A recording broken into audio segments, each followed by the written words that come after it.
Hello students, welcome to EPG Pathshala. I am Dr. Aditya Saxena from Central University of Haryana, Department of Physics. Today we are going to discuss about the module The Theory of Relativity 1 from the paper Electromagnetic Theory. So from this module, what you will really get to know about is the following. 1. Many crises were faced by the physics at the end of the 19th century. The resolution of the problems of light leading to the formulation of the special theory of relativity. Then, you will also learn about the Michelson-Molle experiment and the importance of the null result of this experiment. Then, we will discuss the postulates of the special theory of relativity. We will then go on to discuss the Lorenz transformations of the space-time coordinates as viewed in different moving frames of reference. Then we will discuss the revolutionary and counterintuitive implications of the consequences of the Lorenz transformations of the space-time coordinates, that is, the length contraction and the time dilation. And finally, we will discuss about the relativistic Doppler effect. Now students, the world of physics faced two very special problems in the last quarter of the 19th century. One was theoretical and concerned radiation by black body, and the other was an experimental one and concerned certain velocity of light measurements that were made by Michelson and Molle in 1887 in their famous Michelson-Molle experiment, which was proposed to prove the existence of ether, or rather to test the existence of ether as the medium of propagation of light. The subsequent solving of these two problems led to a double revolution in physics, which changed the face of physics forever. The first problem, the problem of black body radiation, led eventually to the birth of the quantum theory. What concerns us here is the second problem, highlighted by the null result of the certain experiment due to Michelson and Molle in 1887, which was solved by Einstein and led to the special theory of relativity and eventually to the general theory of relativity. After Maxwell wrote down the equations of the electromagnetism, which admitted of wave-like solutions with velocity equaling the velocity of light, the subjects of optics and electromagnetism were truly synthesized. Other waves, such as sound waves and water waves, need a medium for them to be transmitted. They cannot travel through vacuum. It was thus natural to believe that a medium was necessary for transmission of light, that is, the electromagnetic waves as well, because light is an electromagnetic wave. This medium was at that point in time called the ether, the aether, or the luminiferous ether, which filled up all space and vibrated as light waves passed through it. To get the correct value of velocity of light, this medium ether needed to have some peculiar properties: negligible density, high elasticity, and negligible interaction with matter, as if it was created for the sole purpose of providing a medium for propagation of light waves. However peculiar its properties, if it exists, we must be able to perceive the motion of material bodies with respect to it. All attempts to find this relative motion failed completely. Michelson and Molle's experiment was one such experiment, and its negative result proved the last nail in the coffin of the theory of ether. It was known that the laws of mechanics were the same in various coordinate systems, moving uniformly with respect to each other. the magnitude of various physical quantities is of course different in different frames of reference. They are connected by what are called the Galilean transformations. So let us consider two frames of reference, K and K prime, having a common origin at the time t equal to 0, and that the frame of reference K prime is moving with velocity v with respect to the frame of reference K. Then the relations between the mechanical quantities in the two frames are given by the position vector x prime is equal to the position vector x minus the velocity vector v times the time t. So if the velocity of a particle as measured in the k and the k prime frame of reference is given by the velocity vector u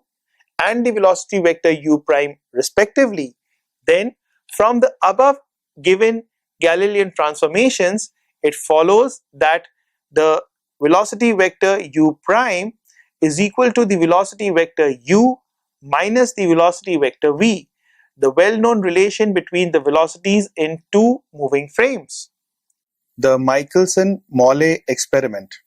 Michelson-Molle experiment was one of the experiments that was performed to ensure, or rather to prove, the existence of ether as a medium of propagation for the electromagnetic waves. And this experiment was performed. Setup of this experiment had basically two mirrors which had almost a 99% reflecting surface, which were kept in an orientation which was perpendicular to each other, and there was another beam splitter which was kept in the middle, and this beam splitter was partly silvered, so that part of the electromagnetic wave that was coming from the source was reflected to one of the mirrors, and the other part of the beam of the electromagnetic wave was transmitted into the other mirror. So in this manner, part of the beam was reflected at right angles to go to mirror, let's say we can call that mirror 1, and the other part of the electromagnetic wave was transmitted through this beam splitter which went to the mirror 2. Now what this experiment did was that once these beams went to the mirror, they were reflected back from the mirror, and then they came back to the beam splitter. So the mirror which was along the axis or the direction in which the electromagnetic wave was originally propagating, so that mirror, the reflected wave from that mirror was again reflected back from the beam splitter and went to the detector, while the electromagnetic wave which was reflected from the beam splitter to go up to the mirror 1, that beam, after getting reflected from mirror 1, came back to the beam splitter and then came to the detector. And the thickness of the beam splitter was kept such that the path difference between the two beams which were reflected from these two different mirrors was either 0, half integral multiple of the wavelength, so that the total path difference between these two would be either 0 or integral multiple of the wavelength. And hence, when the beams reach the detector, then there should be no phase difference between the two beams. Now, if we look at this setup and we see that this entire setup is moving along the direction of the propagation of the electromagnetic wave with a speed v, then we can again use the same formula for the law of addition of velocities. And since it was assumed that this whole setup was because ether was supposed to be the medium in which the electromagnetic waves were propagating, so in this experiment, what Michelson and Molle did was that they had a light which fell on this partly silvered mirror which was at 45 degrees, and so that it could split the electromagnetic beam into two parts and then reached back the detector. And what they wanted to do was that since these electromagnetic waves were traveling in ether, so at the detector they wanted to see that what was the path difference or the phase difference that was introduced because of the reflection of the electromagnetic waves from these two mirrors. So using the law of addition of velocities and accordingly putting it for the ray that is in the perpendicular direction, that is the ray which is going to, let's say, the mirror 1, we have that if the distance between the beam splitter and the mirror is capital L,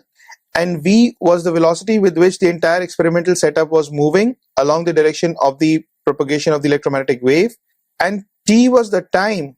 that these waves took to reach the detector, then for the ray in the perpendicular direction we had L square plus velocity, that is v, times t by 2 whole square is equal to c, that is speed of light, times t time by 2 whole square. So basically this formula shows that the total distance traveled by light, that is L along one direction, so the total distance from the beam splitter to the mirror and back to the beam splitter would be, so that is L, and during this time that the light travels this distance L, the entire experimental setup has moved a distance v times t divided by 2, and this whole should be equal to the total distance traveled by light, which if t is the time taken to cover this distance, then the time would be c times t divided by 2. So if we write this, so it becomes a right angle triangle kind of a thing, and the equation can then be written as L square plus v times t divided by 2 whole square is equal to c times t divided by 2 whole square. And from this we can calculate the time that the electromagnetic wave takes to go from the beam splitter to the mirror and back, and that is time t is equal to twice L by under root c square minus v square. Here what is important to note is that the time taken by the electromagnetic wave to go from the beam splitter to the mirror is taken as t by 2. So similarly for the second ray, the electromagnetic wave is propagating along the same direction, goes to the mirror and gets reflected back. So for the onward moving beam, that is the electromagnetic wave which is going from the beam splitter to the mirror, the time of travel is, if L is the distance between the beam splitter and the mirror, then the time of travel is L upon c minus v, where c minus v denotes the relative velocity between the speed of light and the velocity with which the experimental setup is moving along the direction of propagation of the electromagnetic wave. While for the reflected wave from this mirror, the time taken would be L upon c plus v. So the total time t prime taken for this electromagnetic wave to go from the beam splitter to the mirror and back to the beam splitter would be twice L times c upon c square minus v square. And if we compare this formula with the formula that we had obtained above for the ray which went in the perpendicular direction, we see that these two formulae are not equal. Postulates of special theory of relativity. So if we have two mirrors that are rotated through 90 degrees and t prime are interchanged, and this should lead to a shift in the interference pattern. The experiment, however, showed no shift in the interference fringe pattern, implying that the two times are exactly the same. Here t and t prime refer to the two times of travel of the light waves. Alternatively, whereas the laws of mechanics were known to be invariant under Galilean transformations, wave propagation is not. We either have to accept that Galilean transformations apply only to mechanics. For electromagnetic phenomena, there is a preferred frame, the rest frame of ether. However, all attempts to find motion relative to ether failed altogether. None of the attempts to find an explanation within the ether hypothesis was really satisfactory. Postulates of the special theory of relativity. Einstein rejected the very hypothesis of ether, lock, stock, and barrel. He put forward his new postulates of special theory of relativity with revolutionary consequences. Along with the quantum theory, this special theory of relativity turned the physics upside down on its head. Lorenz transformation. Lorenz transformations basically define the transformations in four-dimensional space, which is also called the Minkowski space or the space-times. So here what we do is that normally when we consider a three-dimensional space which has coordinate axis along the x-axis, the y-axis or the z-axis, and then we can do those transformations to other coordinate systems also, like cylindrical coordinate system or spherical polar coordinate system and so on. However, when we talk of special theory of relativity, then we see that we have to add another dimension to our space concept, and that fourth dimension that we have to add is that of time, because relativity also involves time. So when you include this fourth dimension also, then the space or the coordinate system that we get is called the space-time coordinate system or the Minkowski space. So at any point in this space, whenever we have to define a system or an event, then we have to consider all the four coordinates, that is the x, y, z and t coordinate, and that such a point in space is called an event.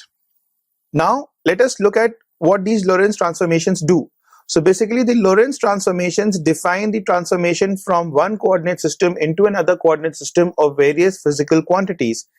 In particular, Lorenz transformations define the transformation of these coordinates, that is the x, y, z and t coordinates, from one coordinate system into another coordinate system, or one frame of reference into another frame of reference, where these two frames of reference, it is very important to note over here, are both inertial frames of reference. And when I say inertial frames of reference, what I mean is that both these frames of reference that we are considering are non-accelerating frames of reference. The other important thing that we need to understand over here is that these two frames of reference are such that one frame of reference is moving with respect to the other frame of reference with a constant velocity.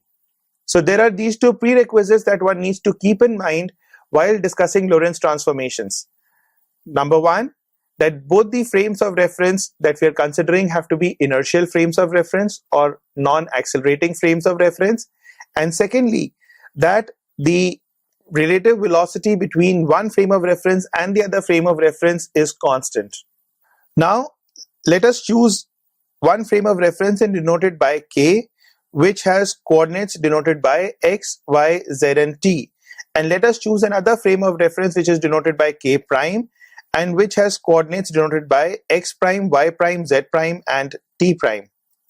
So now the frame k prime, which is moving, let's say, along the positive x direction with a speed v with respect to the frame k, then if we want to do a transformation to the frame of reference which is k prime, that is, we want to do a coordinate transformation, then let us see what are the equations that we need to consider over here. So firstly, what we will see is that if we have light, that is electromagnetic wave, which is moving along, let's say, the x-axis, then in time t, this light wave will cover a distance x is equal to plus minus ct, that is c times t, where c is the velocity of light and t is the time taken or the time of measurement in the k frame of reference. So if we rearrange these terms, then we get x square minus c square times t square is equal to 0. Here if we look at the equation, we will see that the plus minus sign that has been taken for x is equal to plus minus ct. So that plus minus sign basically denotes whether we are moving along the positive x-axis or along the negative x-axis. Now rewriting this same equation for the three-dimensional space, so for the frame of reference k, we can write this as x square minus y square minus z square minus c square t square is equal to 0. And this similar equation can also be written in the k prime frame of reference as x prime square minus y prime square minus z prime square minus c square times t prime square is equal to 0. Here it is important to understand that the primed coordinates refer to the k prime frame of reference, while the normal coordinates refer to the k frame of reference. So if we look at these two equations, what we see is that in both these frames of reference, that is in the K frame of reference and K prime frame of reference, these equations come out to be the same. So we can then establish a kind of an equality between these equations that we've obtained in these two different frames of reference for the coordinates as x square minus y square minus z square minus c square times t square is equal to lambda times bracket open x prime square minus y prime square minus z prime square minus c square times t prime square. And now, since where lambda is a constant, or which basically relates the two equations that we've discussed above in the two frames of reference. And since this relation must hold also for inverse transformation as well, therefore we see that lambda square is equal to 1. This we will get if we substitute the value of x prime square minus y prime square minus z prime square minus c square t prime square in this equation in terms of the x square minus y square minus z square minus c square t square. So then we'll get a lambda into lambda, that is lambda square, and this should again, the final equation that we will get will again have the components x square minus y square minus z square is equal to c square times t square is equal to lambda square bracket open x square minus y square minus z square minus c square times t square bracket close. So since the coordinate terms on both these sides of the equation cancel out, so we'll have lambda square is equal to 1 or lambda is equal to plus minus 1. And from the identity transformation, one can conclude that lambda has the value 1. Lorenz transformations. So from the above equations, one can then finally conclude, taking the value of lambda is equal to 1, that x square minus y square minus z square minus c square times t square is equal to x prime square minus y prime square minus z prime square minus c square times t prime square. Now here one basic assumption that we have made, or rather what we have also shown from these above equations, is that under Lorenz transformations, the condition that has to be satisfied is that they are a set of linear transformations under which the term x square minus y square minus z square minus c square times t square remains invariant. And this is something that we have already seen when we did this transformation in going from the frame of reference K to the frame of reference K prime. We saw that the equation in both these frames of reference comes out to be equal, and therefore we can say that this is invariant under transformation, under linear transformation of the coordinate system. And such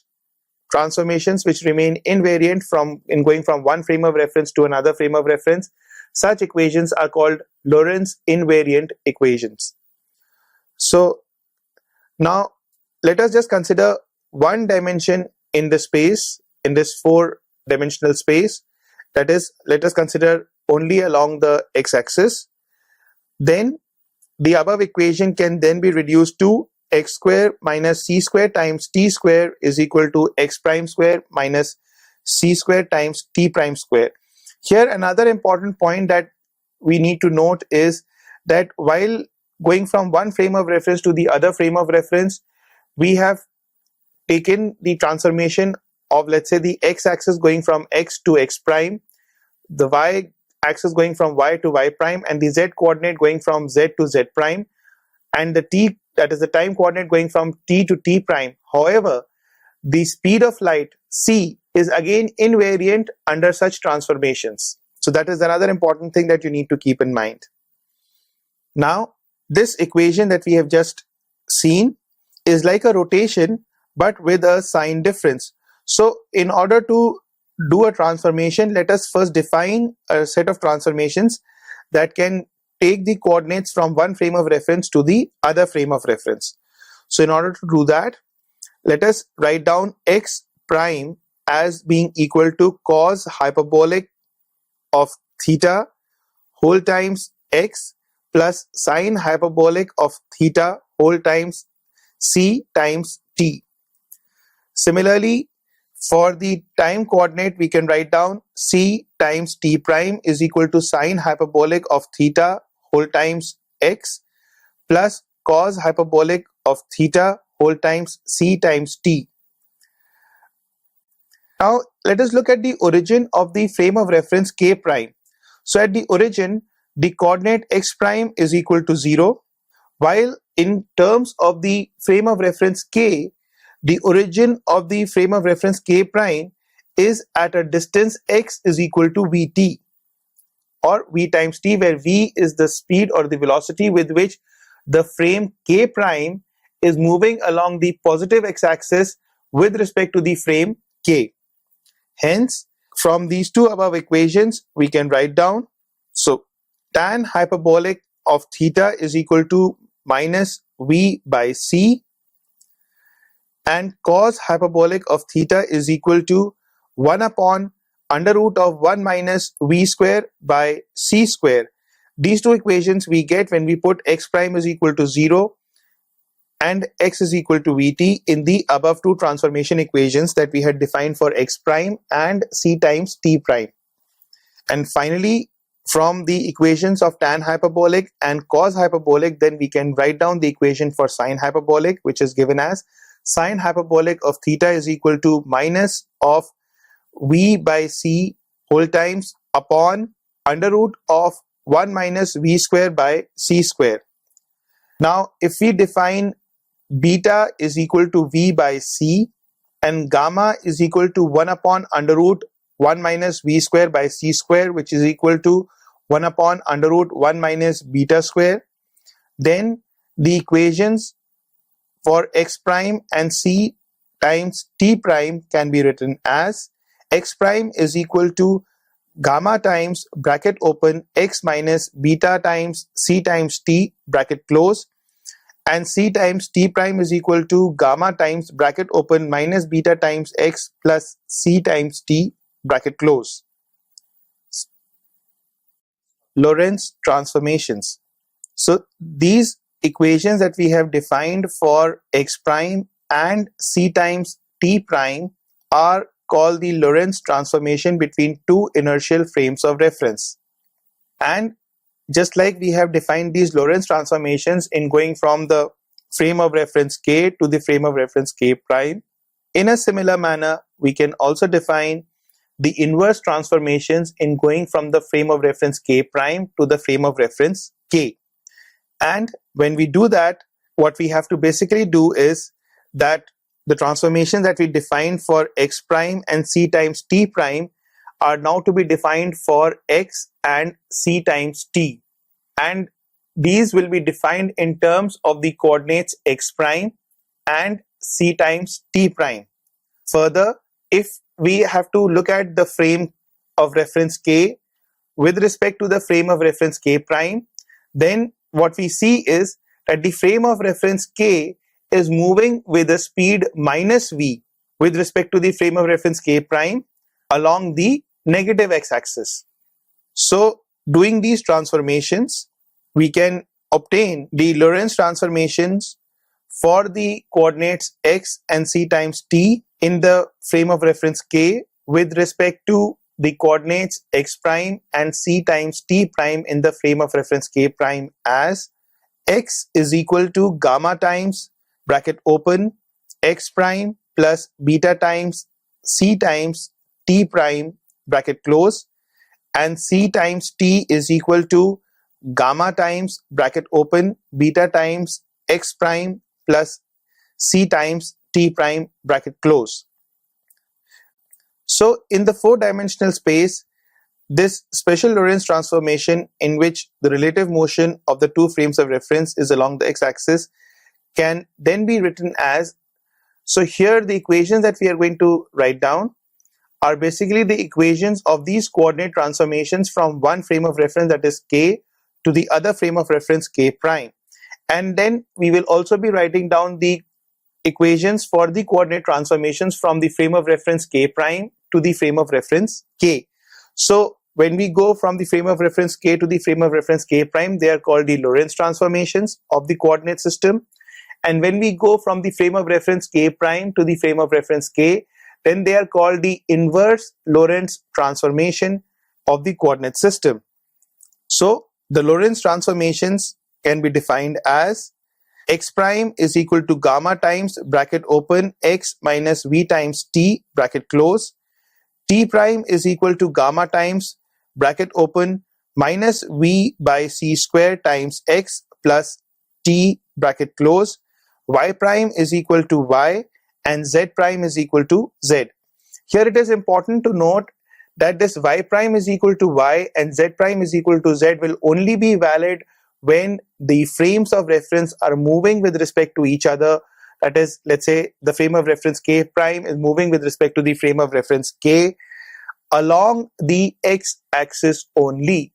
There is no relative motion between these two frames of reference along any other coordinate direction. Similarly, the inverse Lorenz transformation can then be defined as x is equal to gamma times bracket open x prime plus v times t prime bracket close. T is equal to gamma times v by c square times x prime plus t prime bracket close. Y is equal to y prime and z is equal to z prime.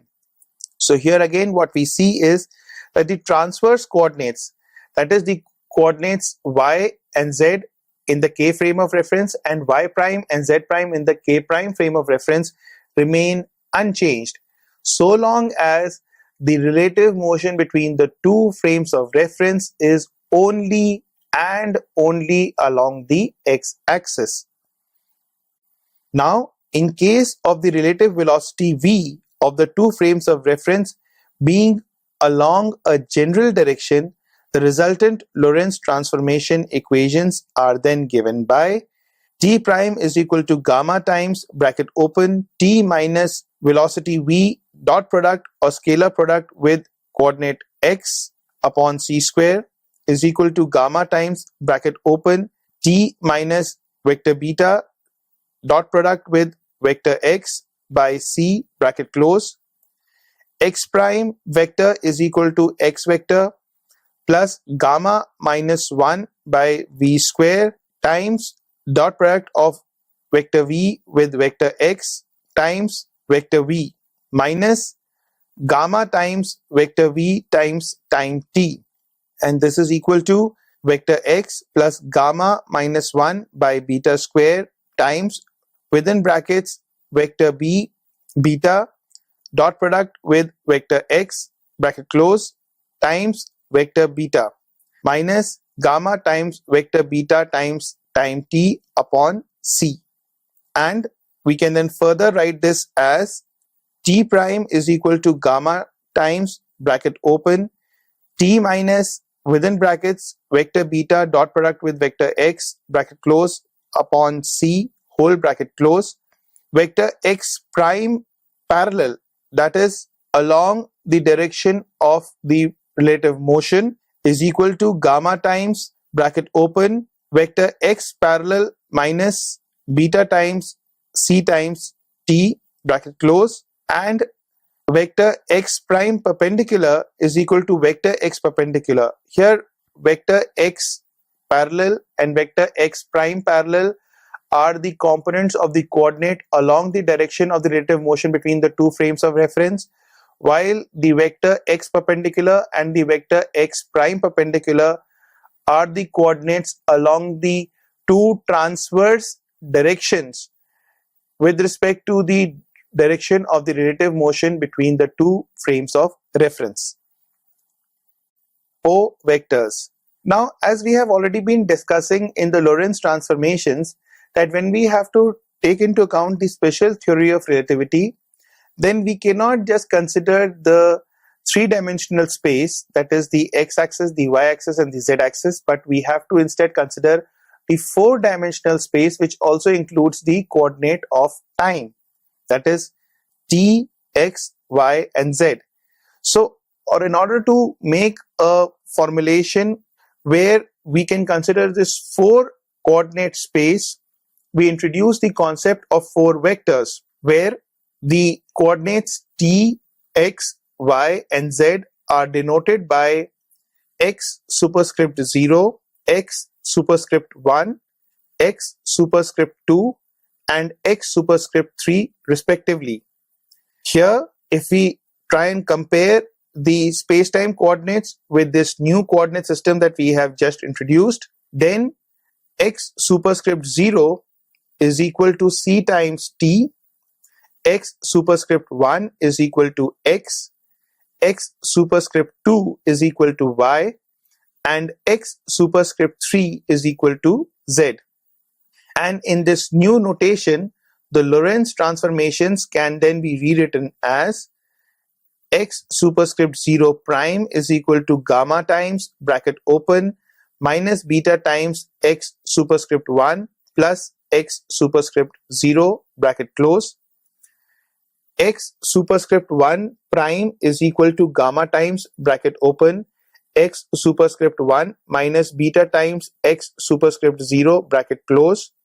X superscript 2 prime is equal to x superscript 2 and x superscript 3 prime is equal to x superscript 3. Here we use the Greek symbols for the space-time coordinates and the Latin symbols for space coordinates. So x subscript I is equal to, or rather equivalent to, x subscript 1, x subscript 2, x subscript 3, while x superscript mu is equal to x subscript 0 and the x vector. So basically here what we see is that x superscript mu will have mu running from 0, or rather have mu taking the values 0, 1, 2 and 3. So x superscript 0 is equivalent to x subscript 0 or c times t, and the x superscript 1, x superscript 2 and x superscript 3 denote the position vector x. And according to this notation that we have just described, we can expect that many physical quantities transform under Lorenz transformations, like the space and time coordinates of a point. So by analogy with ordinary vectors, we can speak of four vectors. So basically, just like ordinary vectors have three components along the x, y and z direction, similarly in case of this new formulation that we have considered, which we define or denote as the four vectors, here we will have the four vectors as having four coordinates: x superscript 0, x superscript 1, x superscript 2 and x superscript 3, where x superscript 0 is the time coordinate and the remaining three are the space coordinates, and these taken together are called the four vector coordinate representation. Length, contraction and time dilation. Now let us try and look at some of the effects that this Lorenz transformation has on the measurements that are done in the two different frames of reference. So here what is important to understand is that the event or the measurement that is being done for the same event, however, the measurement is being done in two different frames of reference, which are both inertial frames of reference, but are moving relative to each other with a speed v. So just like the case that we discussed when we wanted to define our Lorenz transformation, we taking a similar case where we will have, let's say, two frames of reference given by k and k prime, such that the k prime frame of reference is moving with respect to the k frame of reference with a speed v along the positive x direction, and satisfies the Lorenz transformations given by x prime is equal to gamma times bracket open x minus v times t bracket close, t prime is equal to gamma times bracket open minus v by c square times x plus t bracket close, or the inverse Lorenz transformations, which are given by x is equal to gamma times bracket open x prime plus v times t prime bracket close, and t is equal to gamma times bracket open v by c square whole times x prime plus t prime bracket close. So now if we consider two events that are simultaneous in the frame of reference k, that is events defined by x1, t1 and x2, t2, are simultaneous such that T1 is equal to T2 are not simultaneous in the frame of reference K prime. And the reason for this is that if we do a Lorenz transformation of T1 to T1 prime, then we have, and T2 to T2 prime, then we have T1 prime minus T2 prime is equal to gamma times bracket open minus V by C square bracket close whole times bracket open x1 minus x2 bracket close, and this is not equal to 0 for x1 not equal to x2. Hence, simultaneity is no longer a universal concept, but under the Lorenz transformations or in the special theory of relativity, it becomes a relative concept. In the Newtonian mechanics, time flows at the same rate in all frames of reference. Therefore, there we can talk of simultaneity of events in different frames of reference as being universal, but that same thing does not hold true when we consider the principles of special theory of relativity and consider Lorentz transformations instead of Galilean transformations. So one of the basic measurements or the basic experiments that we do is to measure the length of a rod in the two frames of reference, that is in the K frame of reference and in the K prime frame of reference, and see that what is the effect that these measurements will have in these two different frames of reference. So let us consider the length of the rod as being L prime lying across the x prime coordinate axis in the K prime frame of reference. Now the coordinates of the rod in the K frame of reference are given by x1 t1, that is the initial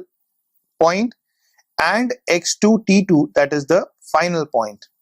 In the K prime frame of reference, these two ends of the rod are defined by the coordinates x1 prime t1 prime for the initial end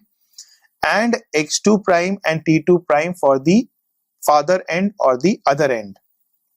Now, if we define the length of a moving rod to be the distance obtained by measuring the positions of the two ends of the rod simultaneously, that is T1 is equal to T2, then the length of the rod in the frame of reference in which the rod is stationary is given by L prime is equal to x2 prime minus x1 prime is equal to gamma times bracket open x2 minus x1. So here we have done a Lorenz transformation in going from the frame of reference K prime, which is moving with the rod, to the frame of reference K in which the rod appears to be moving, and the frame of reference K prime also is moving along with the rod. So what, in other words, what one is wanting to say is that in the K prime frame of reference, the rod is stationary. So L prime is equal to gamma times L, follows that L is equal to L prime by gamma. That if we calculate the length of the rod which is moving with respect to that frame of reference with a speed v along the positive x-axis, then the length of the rod appears to be shorter as compared to its length when measured in a rest frame of reference, that is a frame of reference in which the rod is at rest. Length contraction and time dilation. So, like we were discussing just now, that the length of the rod appears to be contracted in the moving frame of reference, that is in the K frame of reference, by a factor gamma, where gamma was equal to 1 upon under root 1 minus v square by c square. And what is very important to note over here is that the speeds at which we deal with in our daily life, that is the speed with which probably we are moving or the speeds with which our vehicles are moving, if we compare those speeds with the speed of light, then these speeds are negligible in comparison with the speeds of light. Hence, this length contraction is something that we do not normally observe in our daily life, and hence does not seem to hamper with our normal measurements that we do taking the help of Galilean transformation and Newtonian mechanics. However, if the speed of motion of this rod, or for that matter any other object, is close to the speed of light, that is, when we say that v is close to c, then the term gamma becomes very large, because v by c comes close to 1. So gamma, which is equal to 1 upon under root of 1 minus v square by c square. So the term in the denominator becomes almost close to 0 or approaches 0. Hence,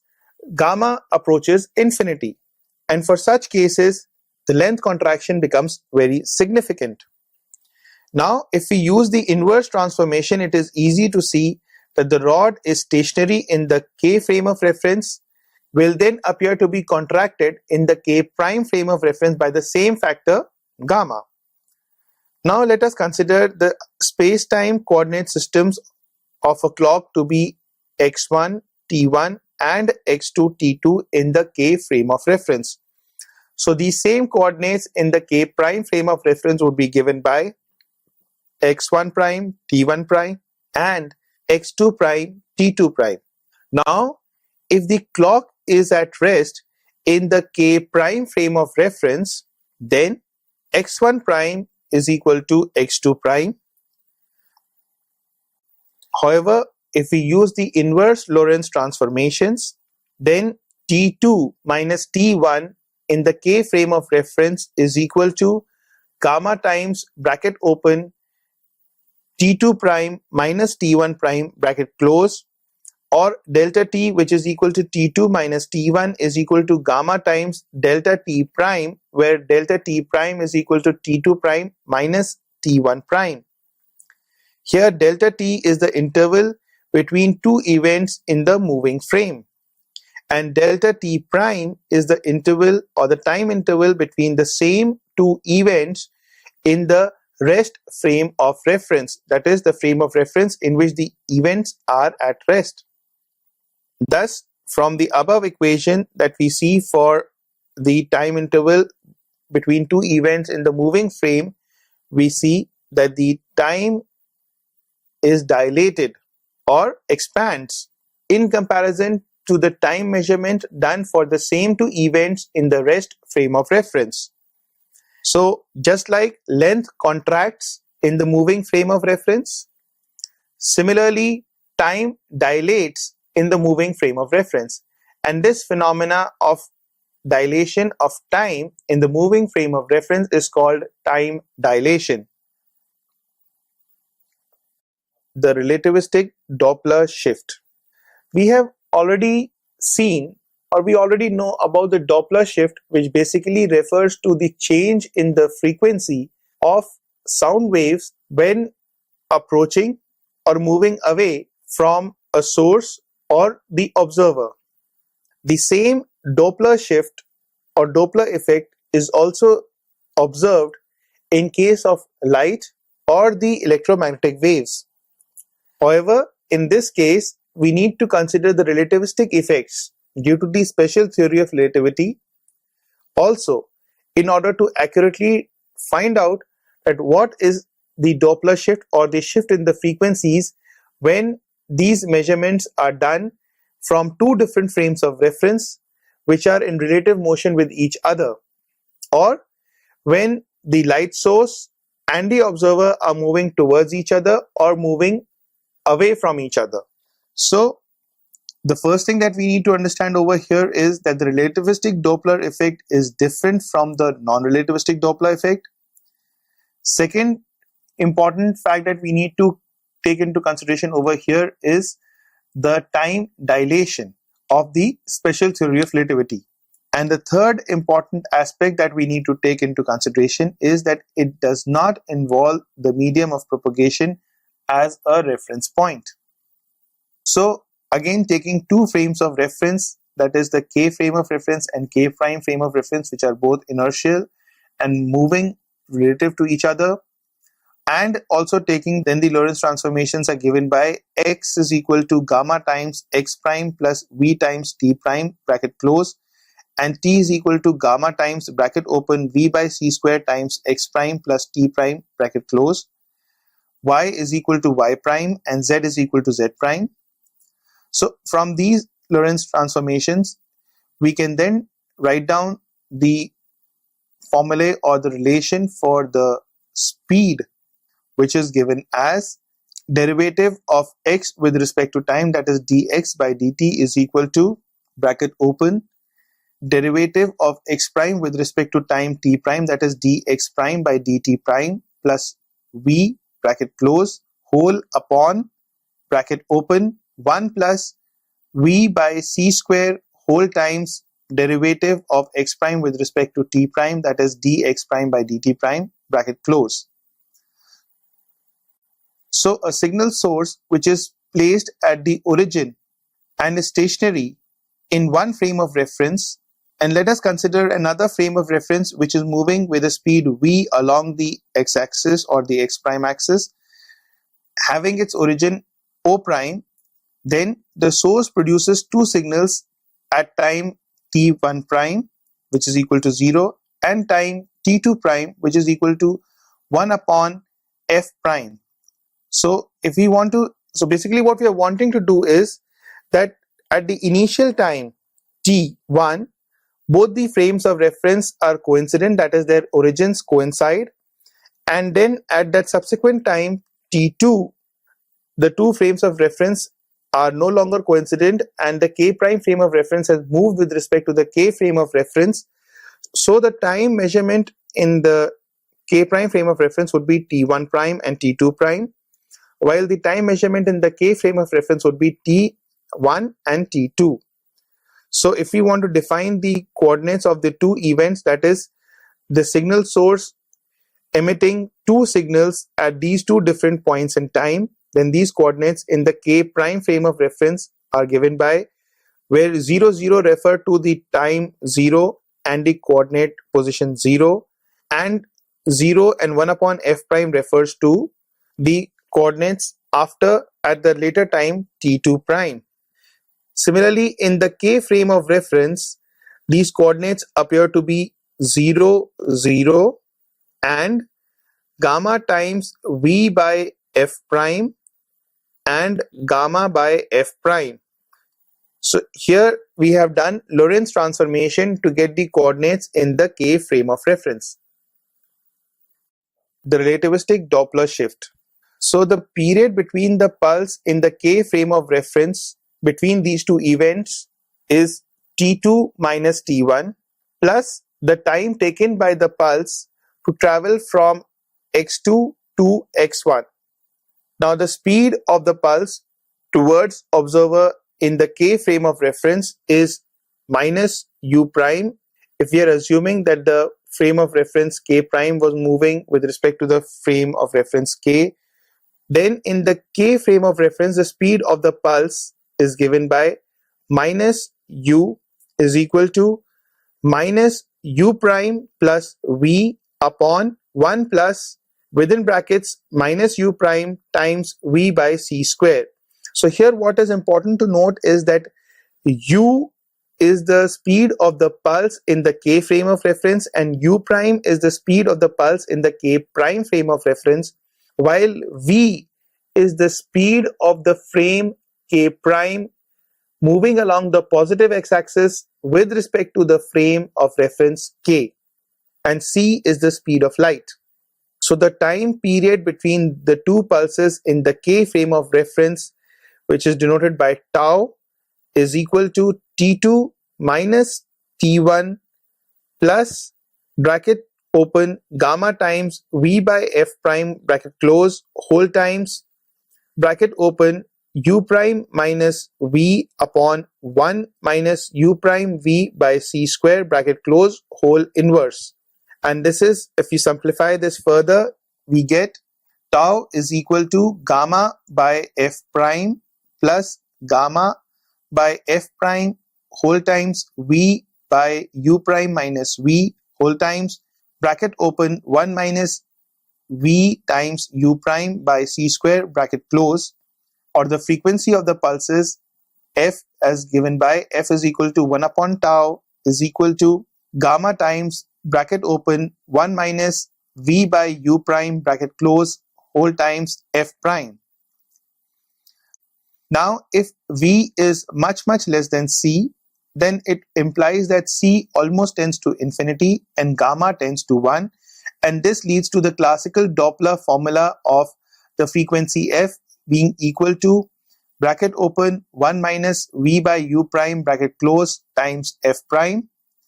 For electromagnetic radiation, u prime is equal to c, and therefore the Doppler formula from the above relation is given by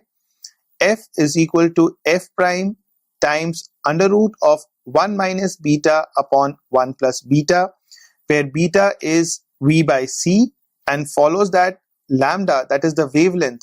of the pulse, is given as lambda is equal to lambda prime times under root of 1 plus beta upon 1 minus beta. Here lambda prime is the wavelength of the pulse in the k prime frame of reference, and lambda is the wavelength of the pulse in the k frame of reference. So in the limit of the Newtonian mechanics, where c tends to infinity and beta tends to 0, the frequency f is equal to the frequency f prime. And this is the correct result in the Newtonian mechanics, but obviously in disagreement with the experiment that we are performing over here to study the relativistic Doppler shift. So students, let us summarize what all we have learned in this module. Firstly, we learned about the situation that the physics was facing at the end of the 19th century. The crisis faced by physics due to the problem of velocity of light was explained. Then, a major development was the Michelson-Molle experiment, which described that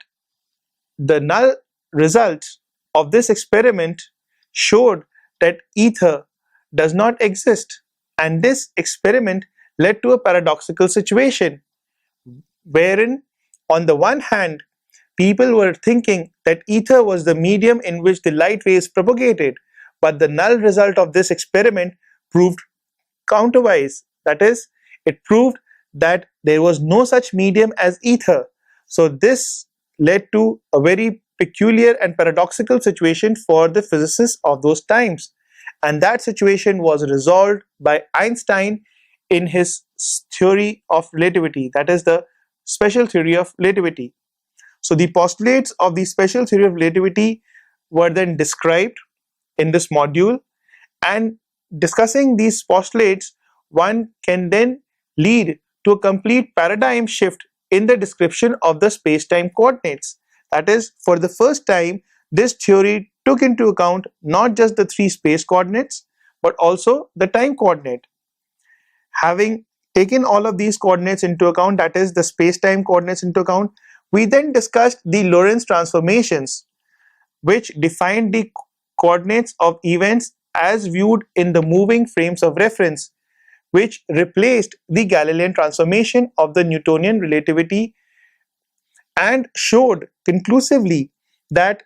the Lorenz transformations are the real transformations when one moves from one frame of reference to the other frame of reference, and that Galilean transformations are a mere approximation but are incorrect.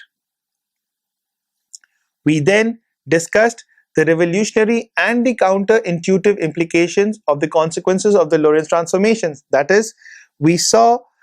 what effect this motion, relative motion between the different frames of reference had on the length measurements and on the time measurements of events, and these were termed or described as the length contraction and the time dilation. Finally, we discussed the relativistic Doppler effect and showed that this is different from the normal Doppler effect that we have known up till now. Thank you.